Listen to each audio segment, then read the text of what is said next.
আজকে আমি দেখাবো চিংড়ি মাছের মাথা দিয়ে কীভাবে ভর্তাটা আমি বানালাম। এই ভর্তা খেলে এক থালা ভাত উঠে যাবে, অন্য কিছু ফেলে সবাই ছিটেপুটে খাবে। আজকে সেটাই তোমাদের সঙ্গে শেয়ার করব। চলো বলি আজকে কি করে এই ভর্তাটা বানিয়েছি।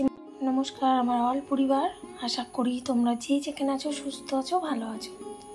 মিঠাইগুলোকে আরও একটা ব্লগে সবাইকে স্বাগত। বড়দের অনেক প্রণাম, ছোটদের খুব ভরা ভালোবাসা।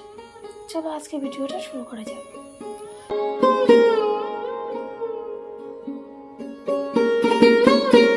চিংড়ি মাছটা বেছে মাথাটা আলাদা করে নিয়েছি। মাথার খোসাটাও কিন্তু আমি ছাড়িয়ে ফেলে দিয়েছি। অনেক সময় পেটে ব্যথা করে খোসাগুলো খেলে, আর খোসাটা ফেলে ভর্তাটা করলে ভর্তার টেস্টটা কিন্তু দ্বিগুণ বেড়ে যায়। এখন আমি মাছটার মধ্যে নুন হলুদ মাখিয়ে নেব, আর আজকের আর কোনো চিংড়ি মাছ রান্না করব না।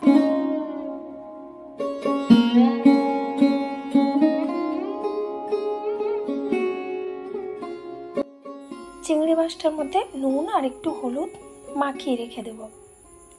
আমাদের কলকাতার দিকে না বড় বড় গলদা চিংড়ির মাথা বিক্রি হয়, সেটাও বেশ পেঁয়াজ টিয়াজ দিয়ে মাখা মাখা করলে এত ভালো লাগে খেতে।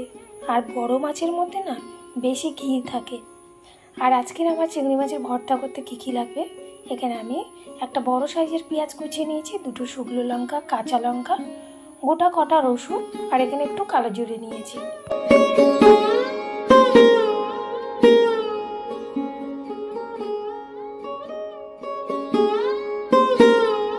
চিংড়ি মাছের মাথা ভর্তা করতে গেলে তো একটু তেল লাগবে, এখানে কোনো কিপটামি চলবে না।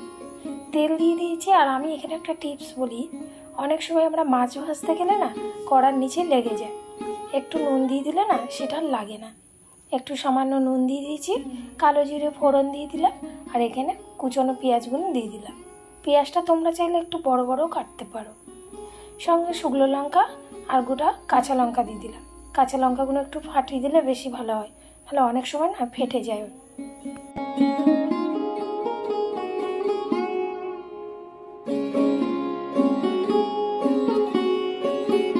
পেঁয়াজ রসুন লঙ্কা যেগুলো দিয়েছি সেগুলো ভালো করে ভাজা ভাজা হয়ে আসলে এরপরে চিংড়ি মাছের মাথাগুলো দিয়ে দেবো। চিংড়ি মাছের মাথা বেশি ভাজতে লাগে না, একসাথে আমি একটু লালচে লালচে করে ভেজে নামিয়ে নেব।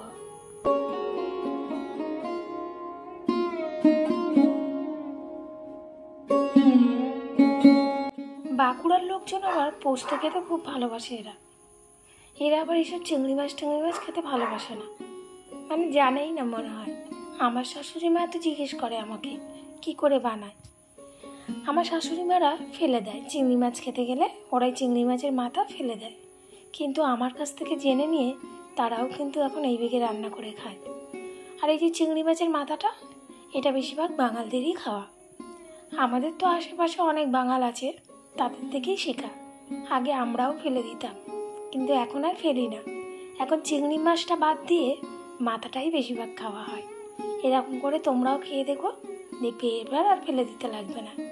চিংড়ি মাছের মাথাটা ফেলে দিলে না গায়েও লাগে, বেশ অনেকটা চলে যায়। এই বেগে যদি তোমরা রান্না করে খাও, যেমন সুস্বাদু তেমন সবাই চেটেপুটে খাবে। একটুতেই না অনেকটা ভাত খাওয়া হয়ে যায়, এটাতে মুখে রুচিও আসে।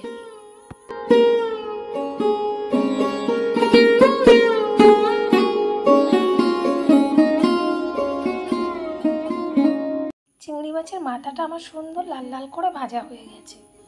আমি একটা থালার মধ্যে ঢেলে রেখেছিলাম ওটা ঠান্ডা করার জন্য। তোমরা চাইলে শিলে বেটে নিতে পারো, শিলে বাটলে আর জল দিতে লাগে না। কিন্তু আমার তো শিল নেই, তাই আমি মিক্সি জারের মধ্যে সামান্য একটু জল দিয়ে এটা পেস্ট করে নেব। দেখো সুন্দর আমার পেস্ট হয়ে গেছে। আমার মনে হলো যে আর একটু সামান্য জল দিয়ে পেস্ট করে নিলে একদম স্মুথ হয়ে যাবে। এত সুন্দর গন্ধ বেরোচ্ছে, এটা কিন্তু বাচ্চা ছোট বড় সবাই খেতে পারে। একটু ঝালটা কম দিলে সবাই খেতে পারে। আমাদের বাড়ি সবাই ঝাল খায়, তাই একটু ঝাল আমি বেশি দিয়েছি।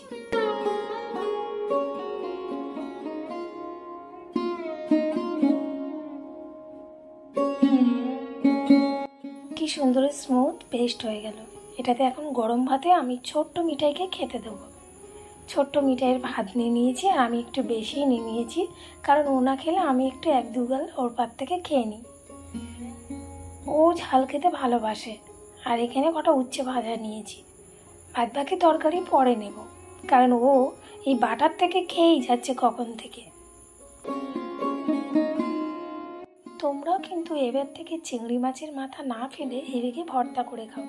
দেখো, ও বলছে দারুণ খেতে হয়েছে, আর কখন থেকে ও চেটে চেটে খাচ্ছে।